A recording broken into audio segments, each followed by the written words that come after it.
Thanks for making the Locked On Ole Miss podcast your first listen every day. We're free and available wherever you get your podcast, including YouTube. We're part of the Locked On Podcast Network, your team every day. Hello, I'm Stephen Willis, host of the Locked On Ole Miss podcast, and I'm joined by Ole Miss legend Tim Thomas to talk Ole Miss crushing the Florida Gators in an unbelievable bounce-back game after they got beat down pretty good on the previous Saturday.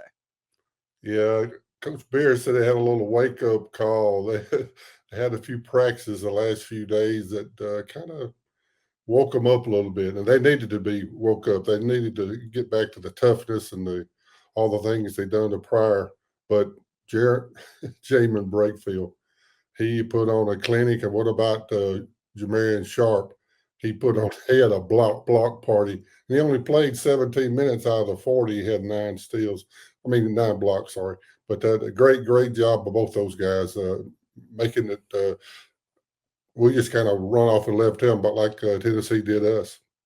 Yeah, and Matthew Morrell was another player that had a really good ball game as well. One thing that was interesting to me is, Florida's a pretty good little basketball team. They're better than I thought they would be. I think they came in the net about number 48 going into that game.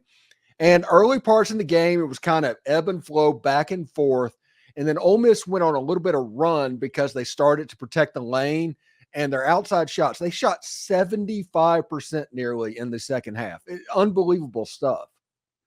Yeah, their shooting percentage is really masking some of the rebounding problems. They have issues rebounding. I know they worked on it. They work on it all the time. It's got to be the number one priority.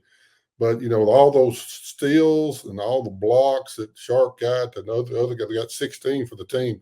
That helps with the rebounding issue, and the shooting percentage definitely helps, and they look really good. I think he ended up 59 for the game and 40 from the three. So that masks a lot of issues. You talk about the rebounding problem, and that was an issue that was really exasperated versus Tennessee on Saturday, to where Tennessee just dominated the glass, and Ole Miss didn't win the rebounding competition with the Florida Gators either. So do you think it's just something where we need a good shooting performance to mask what we're having rebounded? Can this be fixed? I don't know. I know he's worked on it all year long. I think it's just a couple of games that we actually won the rebounding margin. So I don't know, but that's what way it looks. It's the only way we got a chance. It's the first, play at home, and then second, we got to shoot really well, and we got to block shots.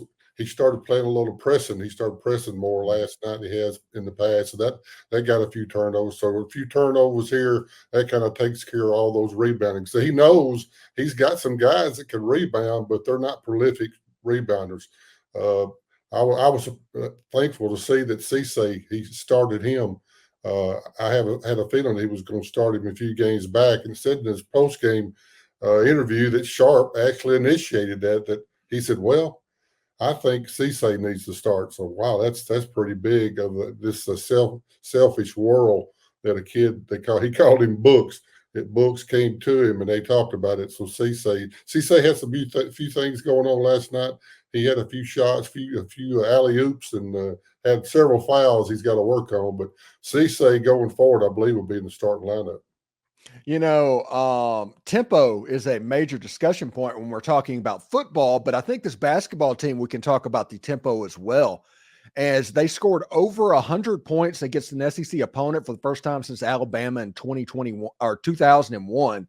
It's been 23 years or something like that to hit there. Now, Tim, I realize I think you played before the 3-point line.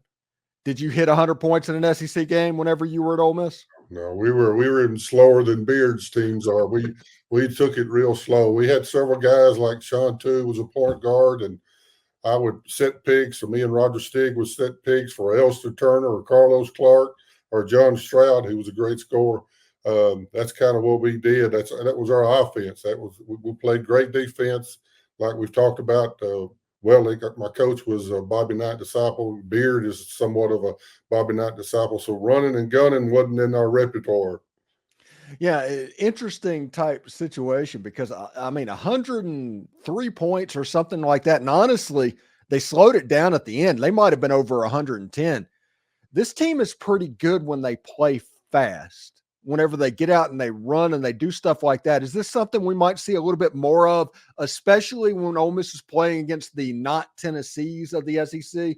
They're playing the mid-level teams of the conference. I think so. You're right. Yeah, we played well, and it all because of the blocks. That starts it. When you get a block like that, you can go run real quick, or steal, or turnover. That initiates that quick trip down for a shot, and our guys were hitting it. Breakfield, wow, so proud of him. Beer says he's a great worker in the gym all the time, always working, and he deserves it. He lit the place up. He wasn't the difference. I know Morrell played okay, and Flanagan, I think Morrell had 22, and Flanagan had 17, but Flanagan had 28, and he could have had 30 or more if he had more time to play. But he's rotating them really well. Brandon Murray, I'm telling you, he's coming. Brandon Murray made several good shots, and he's a real good defender.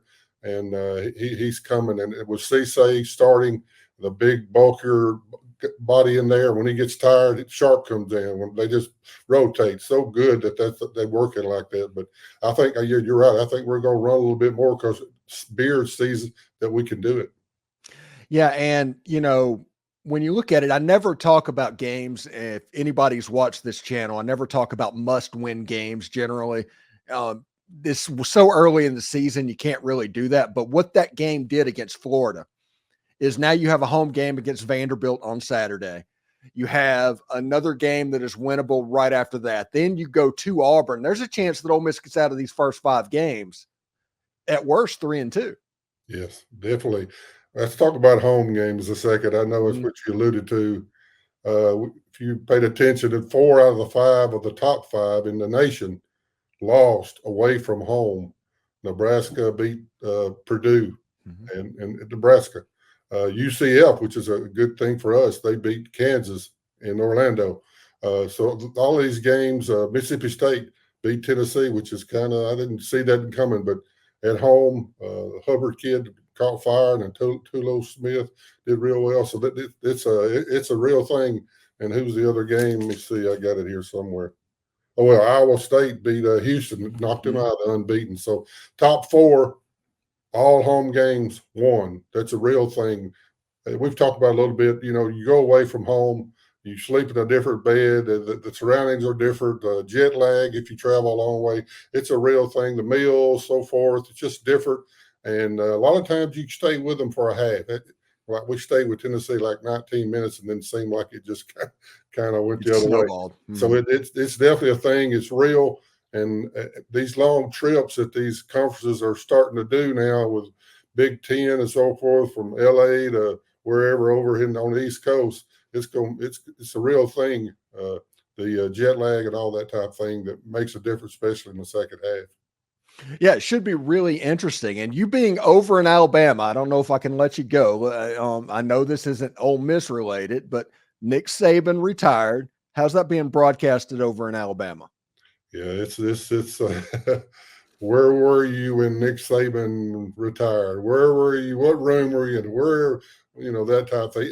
It's not a big deal for me. I actually grew up during the Bear Bryant years, so I was an Alabama fan. My official visit, C.M. Newton was in the office there, and he brought me in, and it was all good and whatever. And I said, okay, where's Bear Bryant's office at?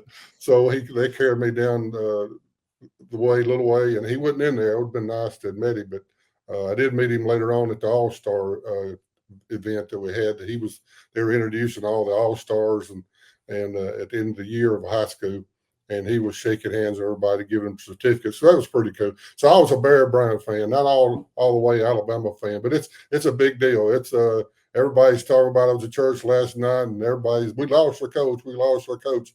I said, Nate Oates, I think he's still there, right? But I'm basketball. I know a lot of you guys are football, and I don't blame you because it's a great sport. But yeah, he's a legend. He's definitely 6 national championships at Alabama and another one at LSU. He done well. So it's a period of mourning right now in Alabama.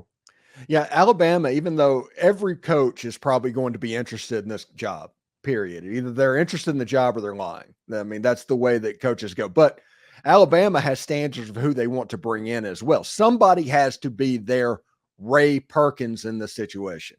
the man that notoriously followed Bear Bryant. That has to happen. And that's one of the hardest jobs. And you never want to be the guy that follows the guy. You want to be the guy that follows the guy that follows the guy. And we'll see exactly how that goes. So Twitter's lighting up right now. As you can imagine, Lane Kiffin is all in the mentions and all that because he's a Twitter superstar. Yeah, I think we was talking about the guy from Florida State. Looked like he might be the front runner right now since Lanning took his name out. But we'll see. It's a interesting thing, and it does affect Ole Miss, no doubt, with Lane and the group trying to really come big in 24, and I believe they are. Every time I look on the Twitter, there's someone else committed, and they're good players. They're not just the lower level guys that had been getting. Now they're getting the top line. Former SEC player, Tennessee, Florida, whoever. So it's real. Lane Kiffin and the Lane train. I'm on it. Yeah, should be pretty good. Anyway, thank you for making the Locked On Ole Miss podcast your first listen every day. We're free and available wherever you get your podcast, including YouTube. We're part of the Locked On Podcast Network, your team every day. Anyway, Stephen Willis, Tim Thomas, thank you so much for stopping by. We'll talk to you next week after hopefully a couple of more Ole Miss wins. Yeah, I think to touch on it real quickly, Vanderbilt game, I feel like we ought to win that. We should. It's at home. Jerry Stackhouse is a coach. He does a good job. Played at North Carolina. He played pro, I think, 18 years. So he's been there, done that. I don't think he got the players that he needs to be able to win. I think they're like 5-10 and 0-2 in the SEC. Then we got LSU on next Wednesday, so they're 2-0. That would be a good one in Baton Rouge. So we'll see about that. But I think we should be able to get Vandy for sure if we don't have a bad day. But I think being at home, it'll make a big difference. And then LSU, we'll worry about them next week. Yeah, absolutely. Anyway, thank you so much, Tim, for stopping by. And we'll talk to you next week, buddy. All right. Howdy toddy. Hotty toddy.